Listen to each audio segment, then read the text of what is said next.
சொன்ன டயத்துக்கு கரெக்டாக வந்திருந்தாருன்னா அந்த பிரச்சனை வந்தே இருக்காது.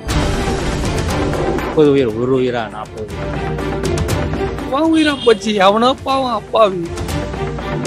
இது ஆளுங்கட்சி சதின்னு சொல்றது, இது எல்லாமே பாத்தீங்கன்னா முழுக்க முழுக்க போய். நான் மத்தமலை தம்மா தொண்ணு மாதிரி நான் அது எத்தனை பேர் யாருன்னா முடிஞ்சிக்கல தானே டிரான்ஸ்ஃபார்முக்குது உயிர்ந்துட்டா வெடிஞ்சிச்சுன்னா இருக்கும். இப்ப மத்த ஸ்டேட் நம்மளை பார்த்து அசிங்கமா இருக்கு. பொலிட்டிஷியன் பொறுத்த வரைக்கும் அவர் ஒரு கத்துக்குட்டின்னு தான் சொல்லணும். பொலிட்டிஷியனா அவர் ஜீரோனா.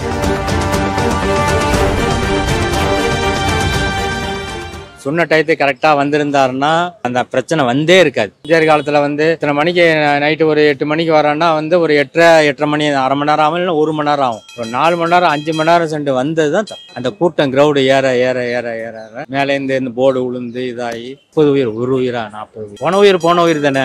விஜயோட தப்புன்னு தான் சொல்ல முடியும். அதே மாதிரி 10,000 பேருக்கு தான் பர்மிஷன் கேட்டிருக்காங்க. ஆனா அவங்க அந்த இடம் ஸ்பேஸ் கம்மியா இருக்கு மார்க்கெட் ரோடுன்னு சொல்லிட்டு அவங்க அதிகமா இருக்கிற ஸ்பேஸ் இடமா தான் கொடுத்துருக்காங்க. இப்போ டைம் சொல்றாருன்னா மேபி ½ hour லேட் ஆகலாம், 1 hour லேட் ஆகலாம். அதோட சிச்சுவேஷன் நம்மளுக்கு எதுவும் சொல்ல முடியாது.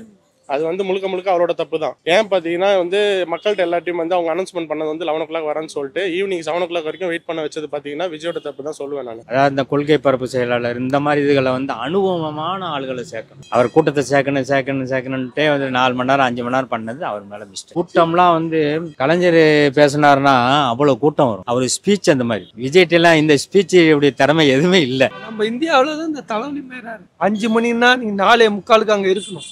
போன உயிரை எப்படி காப்பாத்தினா அந்த ஃபேமிலிக்கு முடிஞ்ச அளவு ஹெல்ப் பண்ணுங்க. அது வேணா பிச்சை கூட எடுத்து ஹெல்ப் பண்ணுங்க, அதெல்லாம் சந்தோஷப்படுவோம். உயிரா போச்சு. எவனோ பாவம் அப்பாவி. நம்மளை பார்த்து மத்த ஸ்டேட் கத்துக்குச்சு. இப்ப மத்த ஸ்டேட் நம்மளை பார்த்து அசிங்கமா இருக்கு. விஜய் பார்க்க தான் போயிருக்காங்க, அரசியல் கோஷம் யாரும் போல விஜய் பார்க்க போயிருக்காங்க. போலீஸ் போட்டதுக்கே நம்ம ஆளுங்க என்ன பண்ணோம், போலீஸா சண்டை போடுறானுங்க. நான் மத்தமலை தம்மா தொண்ணு மாதிரி நான் அது எத்தனை பேர் யாருன்னா முடிஞ்சிக்கல தானே டிரான்ஸ்ஃபார்முக்குது உயிர்ந்துட்டா வெடிஞ்சிச்சுன்னா இருக்கும். மூச்சு தனால ஒரு 41 பேர் செத்துட்டாங்க. எந்த நேரத்துல வெடிஞ்சுதானா இருக்கும். இது ஆளுங்கட்சி சதின்னு சொல்றது, இது எல்லாமே பாத்தீங்கன்னா முழுக்க முழுக்க போய். முதல்ல பாத்தீங்கன்னா மக்களையும் நம்ம குத்தம் சொல்லக்கூடாது. ஏன்னா அவங்க சொல்ற டைமுக்கு தான். இப்போ அவங்க ஃபேன் பேஸ் நிறைய பேர் இருக்காங்க. இது பர்சனலா பாத்தீங்கன்னா உங்களுக்கு அரசியல் ரீதியா வரதோட இப்போ நானே பேசிக்கா பார்க்கக்கூடியனா விஜய் அண்ணாவும் எனக்கு கொஞ்சம் பிடிக்கும். சரிங்களா, அவர் படம் பார்க்க போற மாதிரி அவரையும் நானும் போய் பார்ப்பேன். அது நான் பேஸ் பண்ணி அவருக்கு தான் ஓட்டு போடுவேன். அவரு தான் அப்படிலாம் கிடையாது.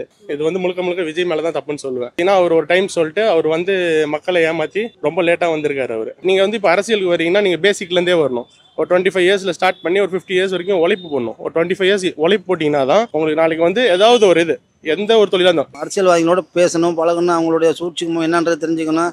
அரசியலினுடைய ரீதி இப்படித்தான் செய்யணுன்றதுக்கு முதல் உதாரணம் கலைஞர்.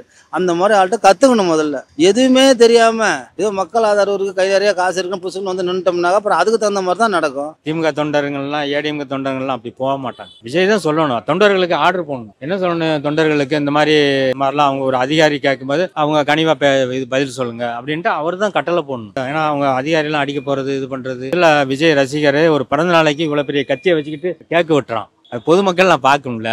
அனுபவம் என்ன விஜய் தேடிக்கணும். ஏன்னா நடிகர்னா யாரும் பார்க்க தான் செய்வோம். நடிகர்னா கூட்டம் வரதான் செய்யும். அது எல்லாம் ஓட்டுன்னு நினைச்சிடக்கூடாது. இன்னைக்கு சொல்ற நல்ல அறிவு இருந்துச்சுனாக்கா அந்த கூட்டத்தில் வைக்கிறது, பஜார்ல வைக்கிறது இதெல்லாம் இருக்கக்கூடாது. மாநாடுனா தனிப்பட்ட இடம். இப்ப கலைஞர்லாம் எப்படி போட்டாரு, திருச்சியில எவ்வளவு பெரிய மாநாடு நடந்தது. இது என்ன இதை விட 100 மடங்கு கூட்டத்தை நான் பார்த்திருக்கேன். அந்த காஜாமலை ரோட்ல பெரிய கிரவுண்ட் எத்தனை பேர் வந்தாங்க தெரியுமா? ஒருத்தனுக்கும் ஒண்ணு கூட ஆகல. குடிக்க தண்ணியில இருந்து என்ன வசதி பண்ணாங்க. அந்த மாதிரி இருக்கணும். அந்த மாதிரி செய்ய நினைக்கணும். முதல்ல ஆர்வ கோளாறுல போய் விழுந்துட்டோம்னாக்கா அப்புறம் அதில் உள்ள அவசியம் நீங்க பட்டுத்தான் ஆகணும். குடிக்க தண்ணி கூட இல்லைன்னா அப்புறம் எப்படிங்க அது 5-6 மணி நேரம் 7 மணி நேரம் ஐயோ அப்பா நினைச்சு பார்க்க முடியல. இதெல்லாம் பார்க்கணும். அதான் நான் திருப்பி அதான் சொல்றேன். முன்னெச்சரிக்கை உங்களுக்கு பத்தாது. முன்னெச்சரிக்கை கிடையாது. இல்ல ஆளுங்க திடமாவது இறங்கி அதை இதை பண்ணிருக்கணும். சப்போஸ் கூட்டத்தை போலீஸால கூட கட்டுப்படுத்த முடியலன்னு சொல்றேன். ஏன் கட்சிக்காரர் என்ன பண்ண கேட்கலாம், கேள்வினா எப்படி வேணாலும் கேட்கலாம். ஏன் நீங்க அதை ஒழுங்குபடுத்த கூடாதா? உங்க கூட தானேப்பா, உங்க மாநாடு தானே. ஏன் நீங்களே ஒரு 200 பேர் 300 பேர் இப்படிலாம் வரும் இப்படி வரும் போக போறோம் என்னென்ன தேவை அவங்க பார்த்த மாதிரி செய்ய உங்களுக்குள்ள நீங்களே அதை வழிவெத்துக்கிறது அதுவும் செய்யல. இப்போ நமக்காக ஒரு 6வது அறிவு வரணும். என்னடா இப்படி மாதிரி இருக்கு, தகதான கூட்டம் இருக்கு, இந்த என்ன நிலைமைக்கு வரணும், தனக்குள்ள ஒரு கேள்வி ஒண்ணு வரணும் மனசுக்குள்ள. உனக்காகத்தானே செத்துருக்கான். அது என்ன இதுவரை நியூஸ் கொடுக்கணும்ல. சரி அதெல்லாம் விட்டுருங்க, கவர்மெண்ட் தப்புக்கிறீங்களா? நீங்க என்ன இதுவரை அறிக்கை விட்டுருங்க. அந்த ஃபேமிலி பாவம் சாரிங்கன்னு ஒரு மன்னிப்பு தான் கேட்கறாங்க தமிழ்நாட்டை பொறுத்தளவு. அவர் ஆக்சுவலி பொலிட்டிஷியன் கிடையாது, அவர் ஆக்டர். சரிங்களா, மேபி அவர் அங்க நின்று மக்களுக்கு எல்லாம் கொஞ்சம் பண்றதுக்கலாம். அதே மாதிரி எல்லாரும் சொல்றாங்க 20 லட்ச ரூபா தான் கொடுத்துறாங்க. ஆனா அவர் சம்பாதிச்சதுக்கு எல்லாத்துக்கும் ஆளுக்கு 1 கோடி 2 கோடி கூட கொடுத்துருக்கலாம். அன்னது நீங்க நடத்துறது உங்களுடைய மாநாடு, அதுக்கு நல்லது கெட்டது நீ தான் பொறுப்பேற்றுக்கணும். மற்றவங்களை யாரும் குறை சொல்லக்கூடாது. சும்மா ஒன்றா முதல்ல நீ என்ன பண்றதுன்னு தெரியுமா? ஒரு விஷயம் நடந்த உடனே முதல்வர் நீ கான்டாக்ட் பண்ணியிருக்கணும், மதிப்போட அந்த மரியாதையோட. கட்சியை நம்ம அரசியல் ரீதியாக என்ன வேணாலும் பேசியிருக்கலாம். முதலமைச்சர் மாதிரி நடந்து போச்சுங்க, என்ன செய்யலாம்னா 2 பேர் நீங்க கலந்துருக்கணும். அழகா இந்த சமாச்சாரம் எப்படியே முடிஞ்சிருக்கும். அது அவரோட வேலையை அவர் பார்த்தா கரெக்டா இருக்கும். அரசியல் போயிட்டு அவருக்கே மரியாதை கொஞ்சம் இழந்துன்னு தான் வருது. அரசியல் வேண்டாம், 90% வேண்டாங்க. நடிக்கிறவன் நடிக்கதான் அடிமட்டதான். நான் எடுத்த உடனே சிஎம் ஆகும்னு நினைக்கலாமா? அவருக்கு வந்து நடிப்பு தான் கரெக்ட். பர்சனலா சொல்றேன், அவர் ஒரு நடிகராக தான் பிடிக்கும் தவிர பொலிட்டிஷியனா பிடிக்காது. ஏன்னா பொலிட்டிஷியன் பொறுத்த வரைக்கும் அவர் வந்து ஒரு கத்துக்குட்டின்னு தான் சொல்லுவோம். பொலிட்டிஷியன் வந்து ஆல்வேஸ் அ பொலிட்டிஷியன் தான். அவங்க வந்து பொலிட்டிக்ஸ்ல எப்பவுமே கிங்கா தான் இருப்பாங்க.